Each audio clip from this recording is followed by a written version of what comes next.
Panther people, what up?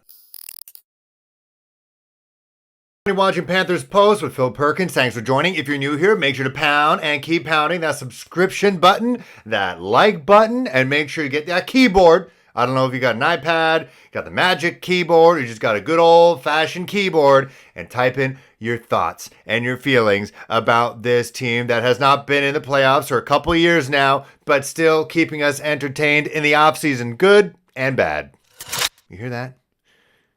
Sounds like the landscape is shifting in the NFC South. Yesterday and confirmed that New Orleans Saints head coach Sean the Pout Payton is leaving the game temporarily. But he said he had a press conference yesterday live that he is stepping away from the game. This is after the New Orleans Saints ownership said the day before that they don't know what to expect from Sean Payton. They totally knew what to expect from Sean Payton, but he announced that after 16 years and one Super Bowl with Drew Brees at the helm, that he is leaving the New Orleans Saints and leaving head coaching for now. We don't know what he's going to be doing in the next couple of months or years, or in my opinion, a year. But at the end of the day, he is stepping away from the duties of head coach. And so what does that mean for the Carolina Panthers? Well, it means that it is just one of several different dominoes in the NFC South that are currently falling and could, in a way, benefit the Panthers and at the same time put pressure, a lot of pressure, for head coach Matt Rhule, who is still the head coach of the Carolina Panthers, to perform and make that third-year jump that so many of his supporters are talking about should happen, according to what has happened at Temple and at Baylor. Got Sean Payton gone. Drew Brees is at NBC doing color commentary for Notre Dame and for Sunday Night Football. So those two guys, basically the mainstays of that team that transformed the New Orleans Saints from a laughingstock to a heroic type story after Hurricane Katrina, and to Super Bowl champions, and to constant competitors in the NFL when it comes to the playoffs. On top of that, you have the Tampa Bay Buccaneers, who then shows everybody that it is hard to have a winning streak in the NFL. It's hard to defend your Super Bowl. I didn't think this, but it was placed there that, Tom Brady, who was playing like an MVP this year, would make a return for a second straight Super Bowl appearance with the Tampa Bay Buccaneers.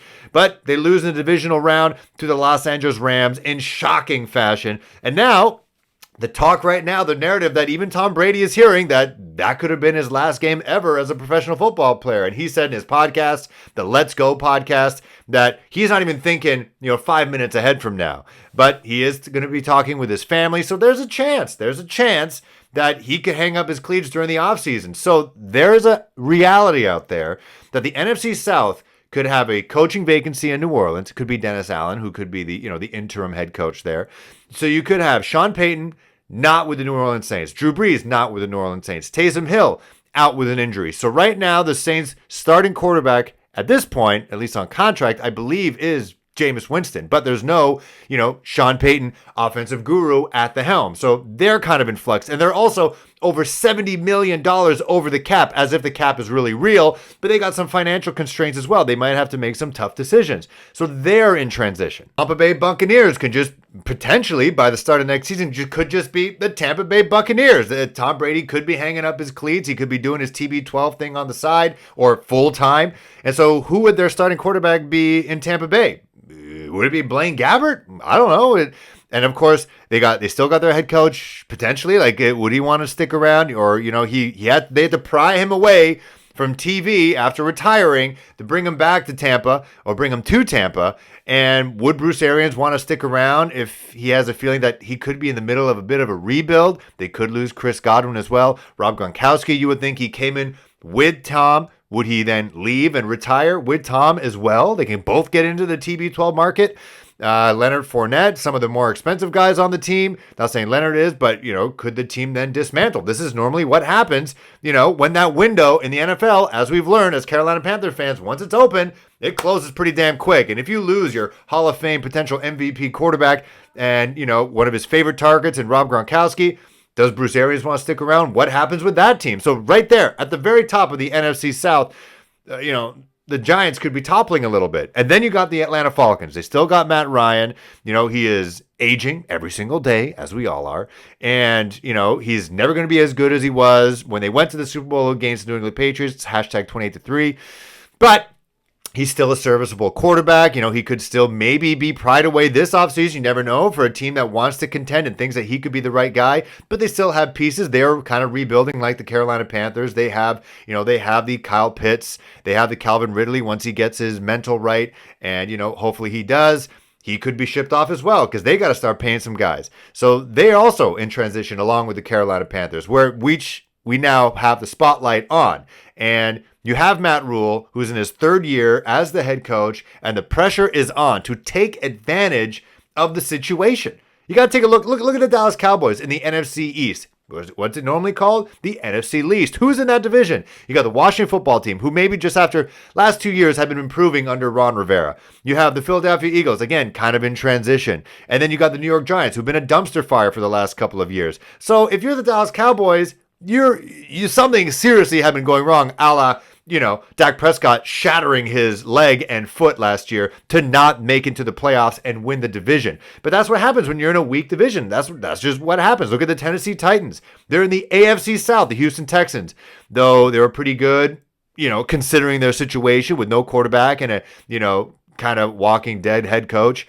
And you got the Jacksonville Jaguars, who got rid of their college to NFL head coach after just a couple of weeks. The Indianapolis Colts, who had Carson Wentz, who they are now reevaluating that pickup. So again, if you're the Tennessee Titans, nothing to take away from them. I commended them in the last couple episodes. They played 91 different players because they were dealing with the injury bug and COVID. So shouts to them, but still, you're in a weak division. So what could happen? Maybe the NFC South, as it goes into transition, the Panthers, say what you want, the last couple of years, just 10 wins in 2 years. They have been building in the last 2 years, at least on the defensive side. That's a young team on the defensive side that's only going to get better every single year. It has the proper coaching in Phil Snow. Now it's just up to the offense to pick up the slack. Now, you can say that the Panthers, they should be competing next year, like right away, assuming that they made the right quarterback decisions in the last 2 years. Maybe if they stuck with Teddy Bridgewater and then picked up Justin Fields, they could have been really, really competing next year instead of hopefully competing next year.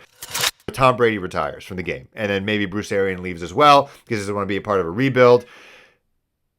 Does the Panthers' situation next year change from being, all right, we want you guys to just win 8 games and just be competitive, to we want you to dominate this division. We want you to outright be the front runner in the division, win, 12, 13 games. That's what we're expecting right now. And are we going to see the same thing we saw this year where the Panthers thought they were, better than they were, and picking up guys like Stephon Gilmore and CJ Henderson, and making calls to guys like Matt Stafford thinking that, we can make the Super Bowl this year.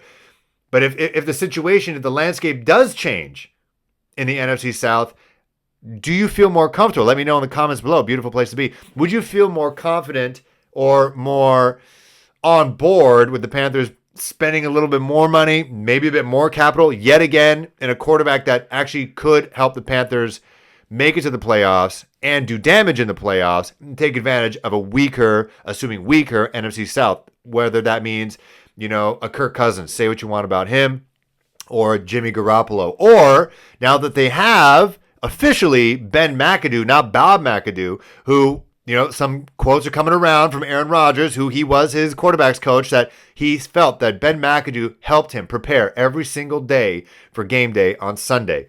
Is Ben McAdoo some guy that could maybe talk to Aaron Rodgers to make him feel comfortable coming to Carolina and feeling like, comfortable being himself as a man and as a player? And that type of situation could happen. The NFL is all about relationships. We see Brian Flores and Deshaun Watson apparently are speaking on a daily basis. Basically, wherever Brian Flores goes, they're the leader in the pack to pick up Deshaun Watson.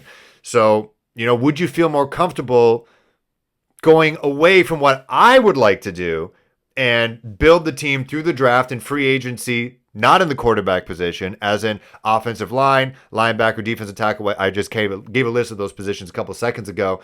I'm in that camp, and then either stick with Sam Darnold or bring back Cam or another veteran, Marcus Mariota, or a veteran quarterback that's not going to cost a lot of money. And then once the offensive side is solidified in terms of like the accessory pieces, offensive line and skill position players, once that's put in place, and then in the 2023 NFL draft, you pick up your Bryce Youngs or your CJ Strouds or your Spencer Rattler or Caleb Williams, who I like, who apparently could be heading to Wisconsin. So that's what I'm just seeing on Twitter. I don't know anything about what's going on with the Big Ten and the transfer portal, but that's what I would do. But if the landscape changes, and I'm beating this like a dead horse, if the landscape changes and you could take advantage with a veteran quarterback that is elite, capital E, a la Aaron Rodgers, I think Deshaun Watson is a long shot, or Russell Wilson. Case scenario is, because now you got guys like Jim Caldwell who have yet to actually sign. Very few head coaches have actually signed on to these coaching vacancies, maybe because they were waiting for the New Orleans Saints job to open up, who knows? But what if, someone like a Jim Caldwell or a Eric Bieniemy, who has yet to, get many interviews. It looks like he got an interview with the Denver Broncos. I don't believe he is one of the top 3 candidates to get that job. But what if he decides, you know what, I'm going to go to the New Orleans Saints, and guess what? I'm going to pick up Russell Wilson as well. Then things can change. Or Russell Wilson be like, hey, Tampa Bay, you lost Tom Brady. Why don't you gain me? Or maybe Aaron Rodgers does that. Or Deshaun Watson does that. These guys need to get their rings, Russell's only won 1. Aaron's only won 1. If he can get plopped into a situation like Tampa Bay with Bruce Arians, who is a quarterback-friendly coach, and maybe go back into the playoffs, what's stopping Aaron Rodgers? What's stopping Russell Wilson? So that's a worst-case scenario where the NFC South, the leaders, actually get stronger somehow, and the Panthers, in my mind, then would have to revert back to drafting and then hopefully draft a quarterback in 2023 and hope for guys like Aaron Rodgers and then Russell Wilson to then leave the division to sell snake oil or, bring a team to the Pacific Northwest for Major League Baseball or something like that in the case of Russell Wilson. Next one is the draft, and I promise I'm going to get to my mock draft 1.0. I'm going to do it right in front of the camera so you can see my wheels turning. That could probably be in the next episode. I think that's going to be a lot of fun. I've been mock drafting simulator on Pro Football Network for quite a couple weeks now, and so it's a fun experiment to kind of mess with. But the next one is about the mock drafts that I'm seeing now, because all the network guys, all the analysts, the ones that I respect, are now putting out their mock drafts, a la Daniel Jeremiah and Bucky Brooks, and I'm surprised. These guys are in the know. They work for the NFL. So they got contacts. They've worked for NFL teams. Bucky Brooks played in the NFL, was a scout for the Carolina Panthers, and both of them, in their first mock draft, 1.0, have the Carolina Panthers picking a corner. The corner out of Cincinnati, Sauce Gardner, I believe is his name. They have the Panthers picking him. Both of them have him picking him 6th overall. So that means the Panthers have picked corner in the last back-to-back drafts, and J.C. Horn at number 8, and then at number 6 in Gardner out of Cincinnati. Safe to say, if that were to happen, I think people would be pretty pissed. And from what I hear, from what I read from Bucky and from DJ, is that if they pick up him, and they have him and J.C. Horn, they have the 2 best young corner tandem in the NFL. But guess what? Doesn't matter if your quarterback can't get you into the end zone. It just won't matter, okay? And so if we take a look at the Bills and Chiefs game, it wasn't defense that won that game. It was straight offense, baby. And so if that happens, I think all of this is just kind of filler right now, because they can't incorporate trades. I really do feel like Scott Fitter is going to be trading down to accumulate day 2 picks. So I'm looking at these mock drafts with a grain of salt, at least seeing that this is the direction the Panthers should go in, could go in. But if they stick a pick and it's a corner, I know people are not going to be happy with that. I think people would rather them stick and pick at 6 and then pick Kyle Hamilton, at least he seems like a game changer. Him and Jeremy Chin back there, I feel like could be dangerous, especially in an NFC South if it is weaker and you have some quarterbacks that not necessarily those head coaches' first pick. I think that could be a bit more beneficial, in my opinion, because you would assume that if they draft the cornerback out of Cincinnati, then that means Dante Jackson's not in the picture, Stephon Gilmore's not in the picture. But if they don't, at least you can have one of those guys to be a veteran presence, and I think I'd rather that, and I'd rather Kyle Hamilton, selfishly, because he's half Korean, so am I, and I'd probably cop his jersey, not gonna lie. That's this episode of Panthers Post. I appreciate you guys. Next episode, I'll be doing my mock draft 1.0. Let me know if you've done your mock drafts. You're probably at 22.5 or something like that. Let me know who you're picking with the top 6, or are you trading down like I've been doing every single time. Make sure to like, subscribe, spread the word. See you guys soon.